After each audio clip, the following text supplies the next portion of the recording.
कैसे हैं बच्चे? नमस्कार।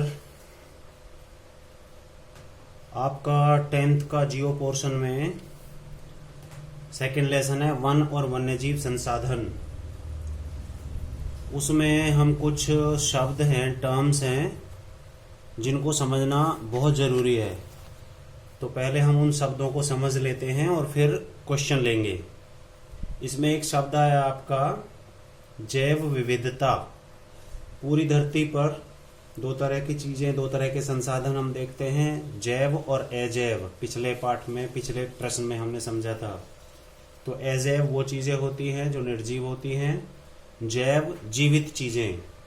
उन जीवित चीजों में स्वयं मनुष्य भी है, सारे तरह के जीव हैं और पेड़ पौधे भी हैं। तो ध्यान रखना है, पेड़ पौधे भी इसमें शामिल होते हैं। तो पृथ्वी पर जितने भी प्रकार के जीवित जीव हैं वो एक ही प्रकार के नहीं हैं, भिन्न भिन्न प्रकार के हैं। उसको जैव विविधता कहते हैं। सभी प्रकार के जीवों की विविधता को, भिन्नता को जैव विविधता कहते हैं। ये जीवन के लिए आवश्यक है। आपका प्रश्न भी बनेगा जैव विविधता कैसे आवश्यक है।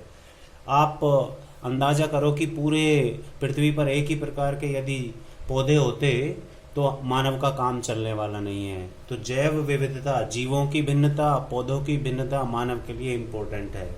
अगला शब्द है पारिस्थितिकी तंत्र। तंत्र मीन्स पूरा सिस्टम, पारिस्थितिकी मीन्स इकोलॉजी। धरती पर एक तरह के जीव पूरे एक क्षेत्र में, वो करोड़ों जीव हो सकते हैं, एक ही तरह से जीवन जीने की प्रक्रिया रखते हैं। उसको एक तंत्र या पारिस्थितिकी तंत्र कहते हैं।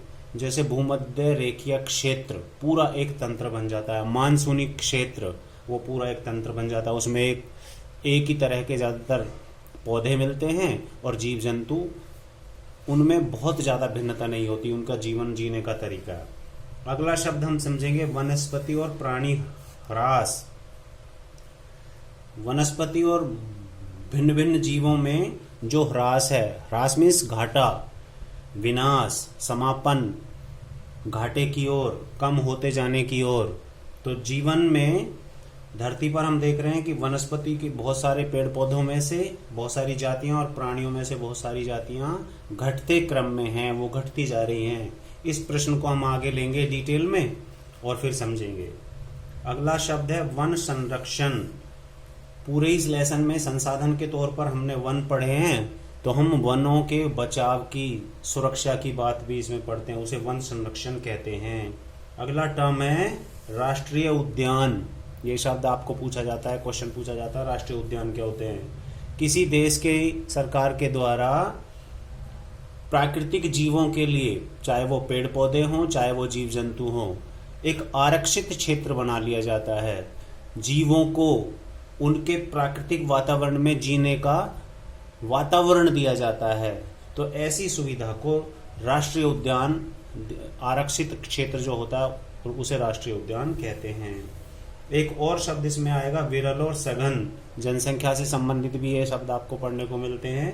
विरल मीन्स कम, सघन मीन्स ज्यादा। जहां वन ज्यादा हैं वहां सघन वन क्षेत्र कहलाते हैं। 1 वर्ग किलोमीटर में पेड़ पौधों की जो संख्या, वनस्पति की जो मात्रा होती है, उससे सघन और विरल का अंदाजा लगाया जाता है। बच्चों, इस पाठ में हम इम्पोर्टेंट एक क्वेश्चन भी ले लेते हैं कि संरक्षण की दृष्टि से पौधों और जीवों की श्रेणियां बताओ, जातियां बताओ। तो पूरी पृथ्वी पर पौधे और जीवों को किन किन जातियों में बांटते हैं। तो जातियां भिन्न भिन्न हो सकती हैं, उनको हम ले लेते हैं और समझने की कोशिश करते हैं। कैसी कैसी जातियां हैं जीवों की और पौधों की?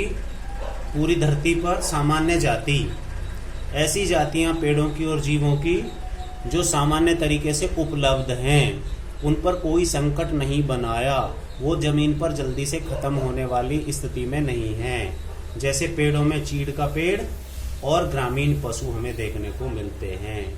नेक्स्ट है संकटग्रस्त जातियां। जैसा कि शब्द से ही आपको पता है, कुछ जीवों की और पेड़ों की, पौधों की ऐसी जातियां, ऐसे पेड़ पौधे जीव जो संकट में हैं, यदि हमने उनकी सुरक्षा ना की तो आने वाले समय में शायद वो खत्म हो जाएंगे। जैसे कि काला हिरन, जैसे कि मगरमच्छ।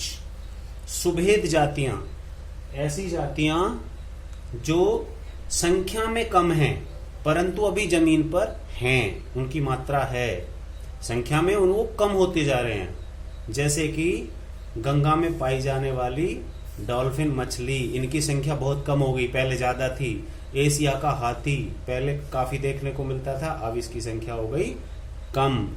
अगला एक शब्द है दुर्लभ जातियां। दुर मीन्स मुश्किल से, लब मीन्स प्राप्त होना। ऐसी जातियां जो मुश्किल से, बहुत ही कम है धरती पर। डॉल्फिन मछली तो कम है, परंतु दुर्लभ जातियों में जो जीव हैं वो बहुत कम स्थिति में है। तो बहुत कम स्थिति में हमें इनका ध्यान रखना पड़ेगा, नहीं तो ये कैसी स्थिति में आ जाएंगी, संकटग्रस्त स्थिति में आ जाएंगी, बिल्कुल खत्म होने की स्थिति में आ जाएंगी। तो ऐसी स्थिति में जो जातियां हैं उन्हें हम दुर्लभ जातियां कहते हैं। एक शब्द है स्थानिक जातियां। स्थानिक जातियों से मतलब किन्हीं किन्हीं क्षेत्रों में पाई जाने वाली जातियां, सारे वर्ल्ड वाइड नहीं पाई जाती।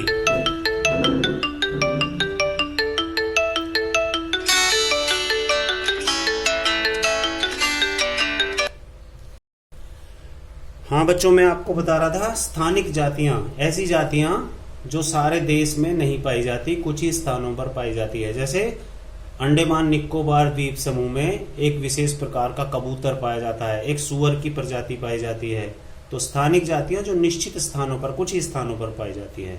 और लुप्त जातियां, आप शब्द से ही समझ गए, ऐसी जातियां जो धरती पर लुप्त हो गई हैं, अब नहीं दिखती, अनुपस्थित हैं, पहले थी अब नहीं है। उनमें कौन कौन सा हो सकता है? उदाहरण, एशिया का चीता, गुलाबी सिर वाली बतख। बच्चों बहुत इंपॉर्टेंट हैं ये निश्चित टर्म्स और ये क्वेश्चन इस लेसन के लिए। Thank you.